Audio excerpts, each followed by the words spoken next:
Assalamualaikum warahmatullahi wabarakatuh. Saya Cian Sufi Dewata Palarantuka, Magister Pendidikan Agama Islam UIN Maulana Malik Ibrahim Malang.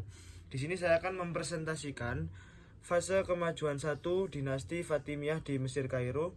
Bagaimana mata kuliah studi peradaban Islam yang diampu oleh Bapak Dr. Haji Mujab MA.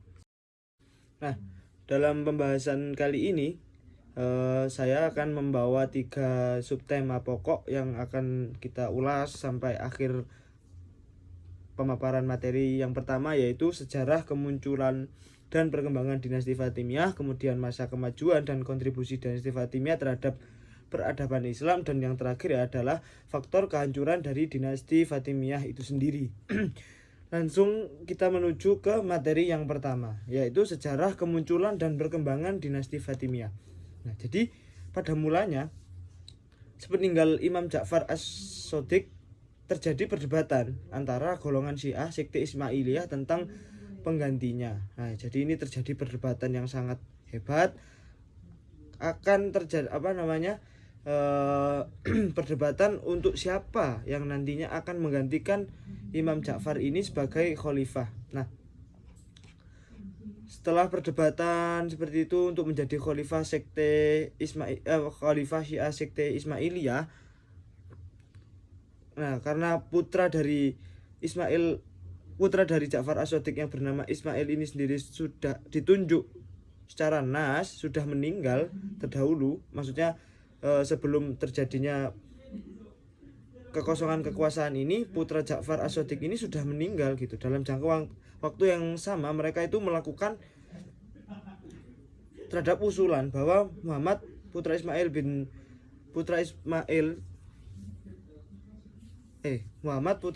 putra Ja'far untuk menggantikan sang ayah sebagai pemimpin mereka. Mengingat masih ada Musa Al-Kazim. Jadi mereka itu dilema karena yang pertama itu masih ada putra dari Imam Ja'far As-Shodiq sendiri, akan tapi masih ada Musa Al-Kazim yang sebagaimana mereka itu menganggap bahwa Musa Al-Kazim ini memiliki kredibilitas yang sangat tinggi untuk dijadikan sebagai pemimpin dan meneruskan tombak perjuangan dari Syiah sekte Ismailiyah ini. Nah, sehingga singkat kata akhirnya terpilihlah Musa Al-Kazim sebagai pengganti Ja'far As-Shodiq.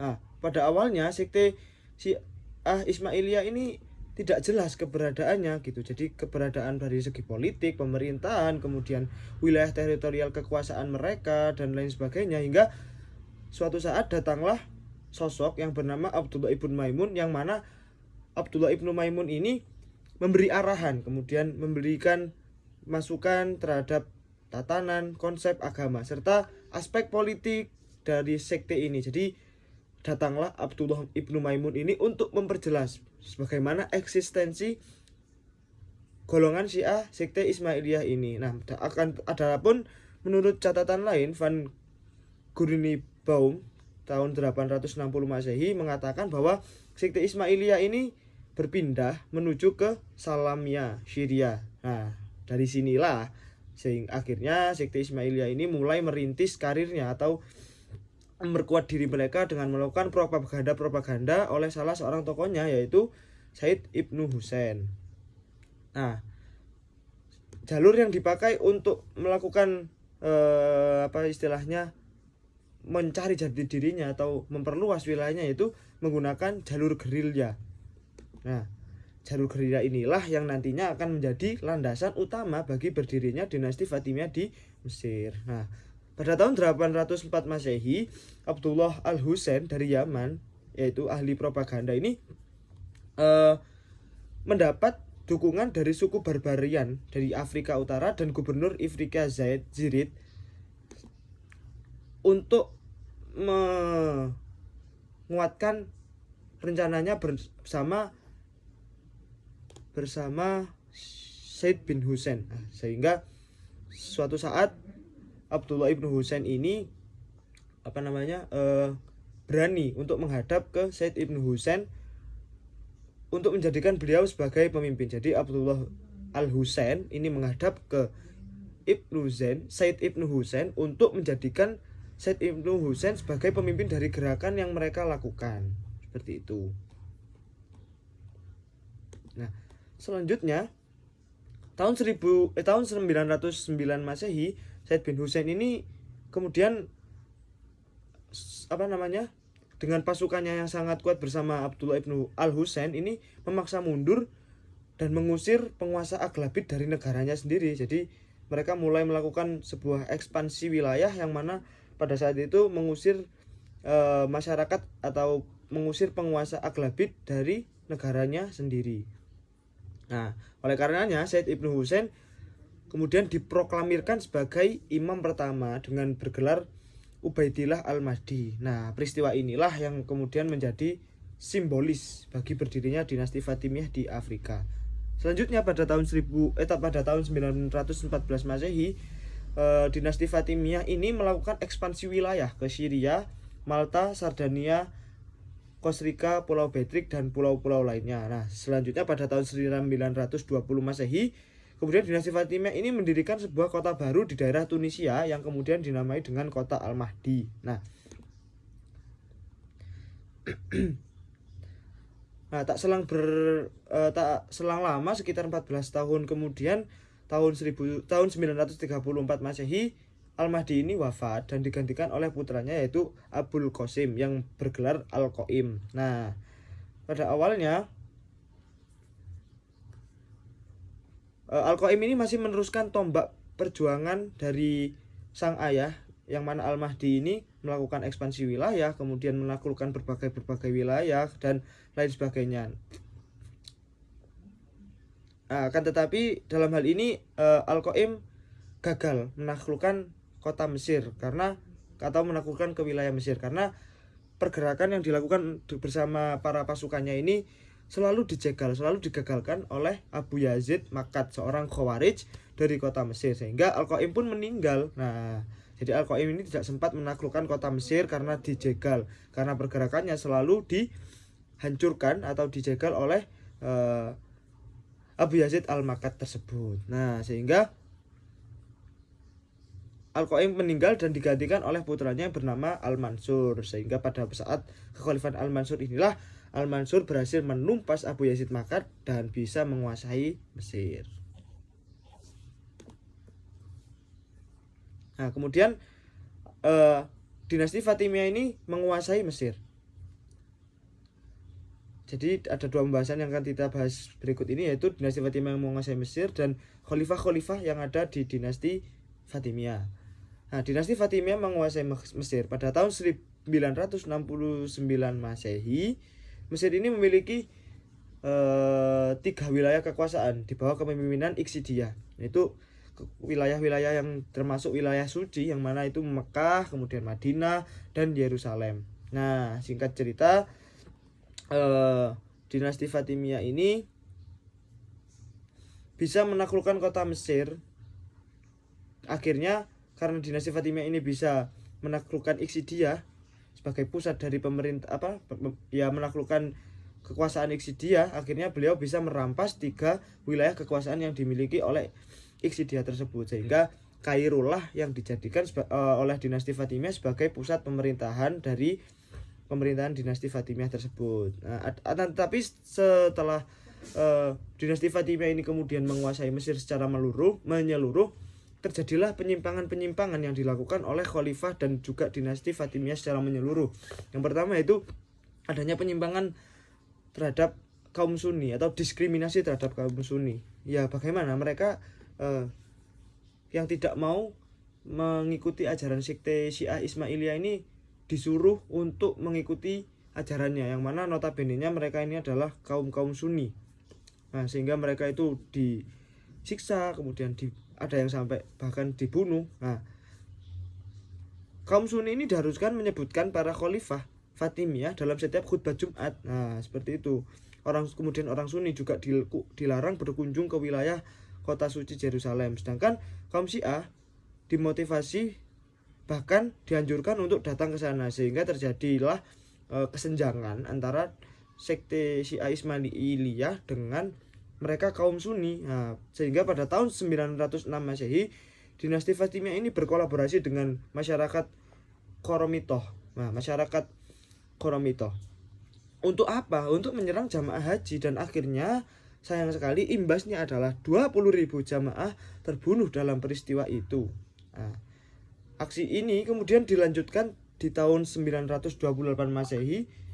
Qoromitoh menyerang dan membantai warga Makkah sembari membawa kabur Hajar Aswad. Jadi setelah tahun 906 Masehi ini, masyarakat Qoromitoh masih melanjutkan aksinya di tahun 928 Masehi dengan membantai semua masyarakat Mekah, menghancurkan semua orang Mekah sembari mencuri Hajar Aswad. Gunanya apa? Gunanya untuk agar masyarakat Mekah ini memberikan tebusan kepada warga atau kepada kaum Qoromitoh tersebut. Nah, setelah 22 tahun silam, setelah 22 tahun berlalu, sehingga masyarakat Makkah pun memberikan tebusan tersebut kepada mereka dan dikembalikanlah Hajar Aswad ke Mekah. Nah, pada akhir tahun 900 Masehi inilah merupakan puncak dari dinasti kejayaan, puncak kejayaan dari dinasti Fatimiyah. Pada masa keemasan dinasti Fatimiyah ini mereka sangat berjaya, dan hal ini sangat bertolak belakang terhadap kaum Sunni. Karena apa? Bukan kaum Sunni ini iri, enggak ya. Karena yaitu tadi, mereka dipaksa untuk mengikuti ajaran Ismailiyah, terus terjadinya pembantaian di mana-mana, ribuan nyawa melayang dan lain sebagainya. Bahkan mereka sampai ada yang menghina sahabat Nabi Muhammad. Bahkan ini juga dialami oleh mereka. Nah, ini penyimpangan-penyimpangannya itu dialami oleh mereka kaum-kaum non-Islam. Nah, Al-Hakim bi Amrillah tahun 996 Masehi sampai 1201 Masehi, dalam masa jabatannya ini juga melakukan penyiksaan, pembantaian terhadap kaum Kristen dan Yahudi. Mereka di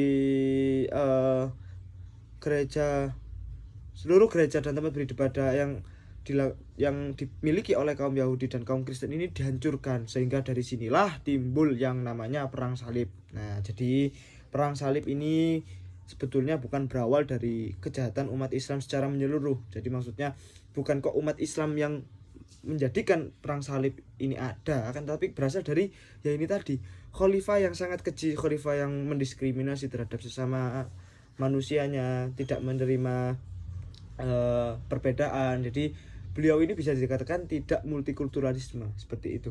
Nah, jadi disitulah penyebab dari adanya perang salib. Akan tapi ya itu tadi. Nah, sampai-sampai Al-Hakim ini mengaku bahwa dirinya adalah jelmaan dari Allah Subhanahu wa taala. Nah, ini teman-teman bisa dilihat dari khalifah dinasti Fatimiyah ini, mulai dari Abu Muhammad Abdullah Ubaidillah yang mana bergelar Al-Mahdi, hingga Al-Adid. Masa kekuasaan dinasti Fatimiyah ini mulai dari 909 Masehi sampai lahirnya itu seperti itu. Nah, kemudian yang kedua yaitu masa kemajuan dan kontribusi dinasti Fatimiyah terhadap peradaban Islam. Nah, adapun kemajuannya ini terbagi menjadi 6 bidang. Yang pertama yaitu bidang politik dan pemerintahan, kemudian pemikiran dan filsafat, pendidikan dan iptek, ekonomi dan perdagangan, sosial kemasyarakatan, dan pemahaman agama. Nah, di bidang politik pemerintahan ini terjadi pada masa di bidang pemerintahan ini khalifah dinasti Fatimiyah ini membentuk wazir tanfiz dan wazir tafwid, kemudian membentuk dewan majelis, dewan nazar, dan dewan-dewan lainnya. Nah, para imam dinasti Fatimiyah menganggap sebagai penjelmaan Allah di bumi. Jadi para dinasti Fatimiyah pada saat itu menganggap bahwa dirinya merupakan penjelmaan Allah di muka bumi, sehingga mereka menjadikan imam-imam sebagai tempat rujukan utama dalam syariat dan orang yang paling benar dalam ilmunya. Jadi mereka merujuk kepada imam-imam yang ada pada saat itu. Selanjutnya dari segi politik juga dinasti Fatimiyah membentuk wazir-wazir yang tadi. Nah, kemudian wazir ini dibentuk pada masa Aziz Billah. Jadi pada masa pemerintahan Khalifah Aziz Billah pada tahun 367 Hijriah atau 979 Masehi, tepatnya pada bulan Ramadan. Nah, di samping itu Daulah Fatimiyah juga membentuk berbagai dewan seperti Dewan Nazar, Dewan Majelis, kemudian Dewan Tahqiq, Dewan Barid, Dewan Tartib, Dewan Kharaj dan lain sebagainya. Nah, seperti itu mungkin. Nah, untuk yang selanjutnya itu pemikiran dan filsafat. Dalam segi bidang pemikiran dan filsafat ini terdapat terdapat seseorang yang bisa dibilang sangat masyhur di sana, itu beliau bernama Ikhwanus Sofa. Nah, dalam hal ini pemikiran dan filsafat yang dimiliki oleh dinasti Fatimiyah ini bercorak atau mengembangkan filsafat Yunani seperti itu. Nah, kemudian dari bidang pendidikan dan iptek ini dinasti Fatimiyah ini sangat banyak peninggalannya, yaitu termasuk salah satunya mendirikan Masjid Al-Azhar, kemudian membangun Darul Hikam, mendirikan Baitul Hikmah, kemudian mempunyai perpustakaan yang sangat besar gitu ya. Jadi peninggalan yang sangat bersejarah ini banyak dari dinasti Fatimiyah ini.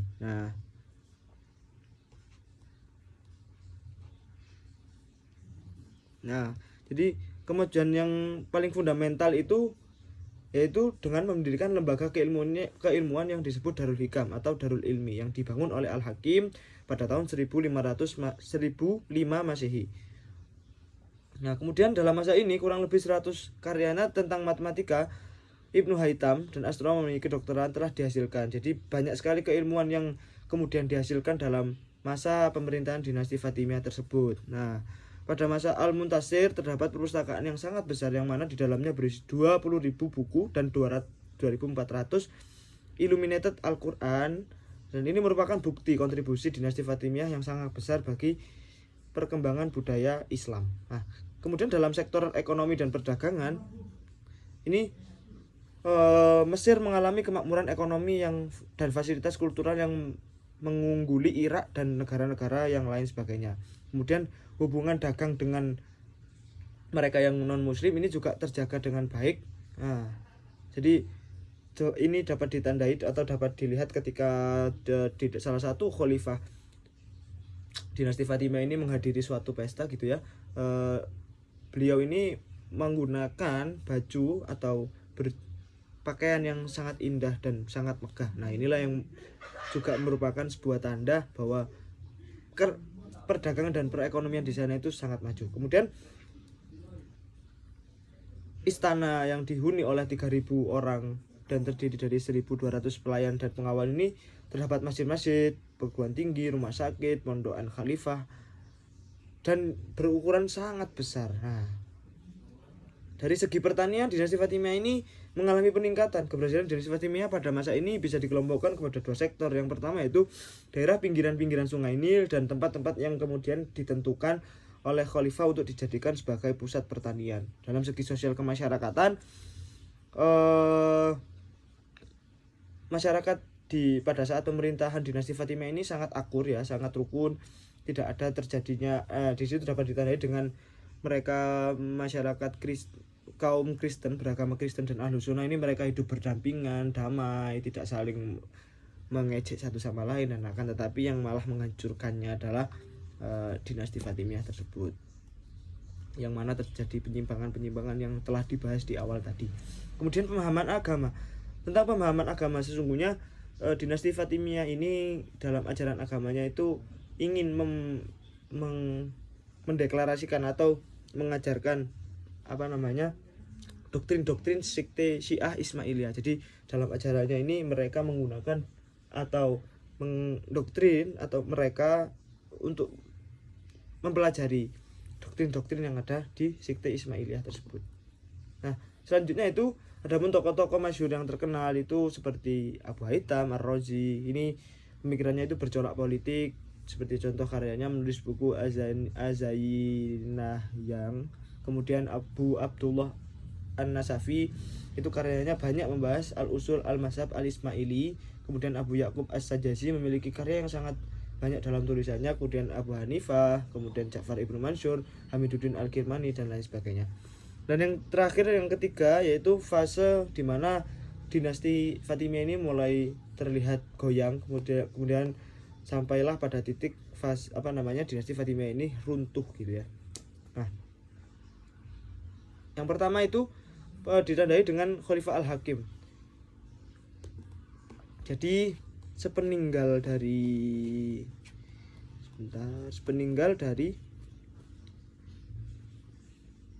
Nah, jadi ketika Khalifah Al-Hakim ini diangkat menjadi khalifah, beliau ini masih berumur 11 tahun ya. Bagaimana orang yang masih berumur 11 tahun disuruh untuk memimpin sebuah golongan, memimpin sebuah negara gitu ya. Nah, pasti kecakapannya itu sangat kurang. Nah, beliau ini memerintah dengan tangan besi istilahnya di sana. Jadi masa yang ada pada saat itu adalah masa dengan penuh kekerasan, kemudian tidak kriminal dan lain sebagainya. Bahkan beliau ini banyak sekali melakukan penyimpangan dan pembunuhan terhadap wazir-wazir mereka, juga kemudian kepada masyarakat Kristen atau masyarakat non muslim dan lain sebagainya tersebut. Jadi diskriminasi ini tidak terjadi kepada sesama Islam. Jadi dengan non muslim juga melakukan diskriminasi seperti itu. Kemudian sepeninggal Al-Hakim ini karena banyak yang dirobohkan ya, banyak yang dihancurkan oleh Al-Hakim ini. Kemudian diganti Al-Hakim, singkat cerita itu terbunuh karena beliau melakukan sebuah keekstriman dalam ajaran Ismailiyah, itu menyatakan bahwa dirinya sebagai penjelmaan dari Tuhan. Nah, kemudian ia meninggalkan istana untuk berkelana hingga akhirnya beliau terbunuh di Muqattam pada tanggal 13 Februari 1201. Kemungkinan ia dibunuh oleh persekongkolan yang dipimpin oleh adik perempuannya, Siti Al-Muluk. Nah, yang telah diperhentikan tidak hormat olehnya. Jadi beliau tidak hanya ngawur terhadap orang lain, tapi beliau juga ngawur terhadap keluarganya sendiri. Kemudian Al-Hakim digantikan oleh Az-Zahir, anaknya sendiri. Ketika diangkat menjadi khalifah, Az-Zahir ini masih berusia 16 tahun. Nah, sama dengan ayahnya yang mana memerintah pada saat usia yang sangat muda. Pada awalnya Az-Zahir ini masih melakukan perbaikan terhadap apa yang telah dihancurkan oleh ayahnya, seperti membangun kembali gereja, kemudian dan lain sebagainya. Nah, akan tetapi Az-Zahir ini ketika Az-Zahir menjabat ini, khalifah ini lebih mendekati keturunan Turki dan suku Barbar di dalam pemerintahan Fatimiyah. Nah, jadi mulai dari Az-Zahir ini khalifah mendekati keturunan Turki dan suku Barbar.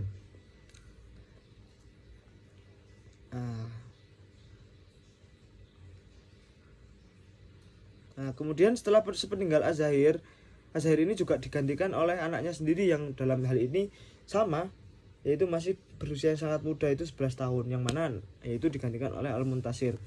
Mulai masa ini sistem dinasti Fatimiyah itu sangat berubah menjadi parlementer. Artinya khalifah ini berfungsi sebagai simbol saja, sementara pemegang kekuasaan tertinggi tetap berada di raja karena parlementer ya. Oleh karena itu pada masa ini disebut Abdunufuzil Wazaro, masa pengaruh menteri-menteri. Al-Muntasir sebagaimana sang ayah yaitu Az-Zahir lebih mendekati keturunan Turki hingga muncul kekuatan besar yaitu Turki dan Barbar. Nah, perang saudara pun tidak terelakkan di sini karena mungkin ingin menguasai dari Turki, ingin menguasai dari Barbar, ingin menguasai, sehingga terjadilah pertumpahan darah di sana untuk merebut kekuasaan dinasti Fatimiyah. Nah, pada masa dinasti Fatimiyah ini, kekuasaan dinasti Fatimiyah di wilayah Suriah mulai tergoyak. Jadi tergoyak dengan cepat karena banyaknya pertikaian, banyaknya kekacauan di mana-mana, banyaknya pertempuran antar saudara. Nah, pada waktu yang bersamaan, provinsi-provinsi Fatimiyah di Afrika memutuskan hubungan dengan pusat kekuasaan. Jadi wilayah-wilayah sempalan atau wilayah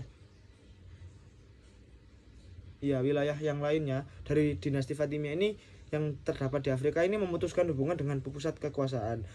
Dinasti Abbasiyah pada tahun 1502 Masehi itu adalah merupakan suku Arab yang terkenal dari Bani Hilal dan Bani Sulaiman yang mendiami dataran tinggi Mesir. Ini memberontak akan dinasti Fatimiyah tersebut. Mereka bergerak ke bagian barat dan berhasil menduduki Tripoli dan Tunisia selama beberapa tahun. Jadi dalam hal ini ada juga pergerakan dilakukan oleh dinasti Fatimiyah dan mereka juga berhasil menduduki wilayah Tripoli dan Tunisia. Seperti itu. Nah, sepeninggal Az-Zahir ini terjadilah kekacauan di mana-mana. Perang saudara, terutama perseteruan antara para wazir ini tidak terelakkan sehingga itu sangat kacau. Kemudian titik kehancuran dari dinasti Fatimiyah ini adalah adanya perpecahan antara pendukung Nizar dan Al-Musta'li. Jadi Nizar ini merupakan anak dari Al-Muntasir, yang Nizar dan Al-Musta'li ini merupakan dua anak dari Al-Muntasir. Nah, dari mereka ini memiliki kubu masing-masing, yang mana ada yang mendukung Nizar, kemudian ada yang mendukung Musta'li. Nah, akan tapi yang mendukung Nizar ini cenderung lebih aktif, lebih ekstrim, dan bahkan bisa menjadikan mereka sebagai pembunuh. Akan yang dari mendukung Musta'li sendiri ini bersikap moderat gitu ya, santai.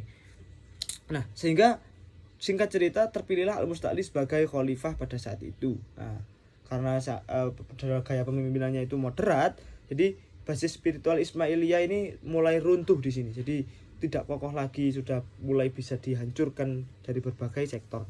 Nah, kemudian singkat cerita Al-Musta'li ini wafat dan digantikan anaknya yang masih berusia 5 tahun. Jadi anak yang masih berusia 5 tahun ini kemudian menggantikan sang ayah sebagai khalifah. Nah, pada tahun 1967 Masehi, Nuruddin Zangki untuk kedua kalinya kembali memasuki Mesir di bawah Shirkuh dan Salahuddin untuk menguasai Mesir. Nah, perlu diketahui bahwa Salahuddin ini pada saat pemerintahan khalifah dinasti Fatimiyah ini menjadi seorang wazir.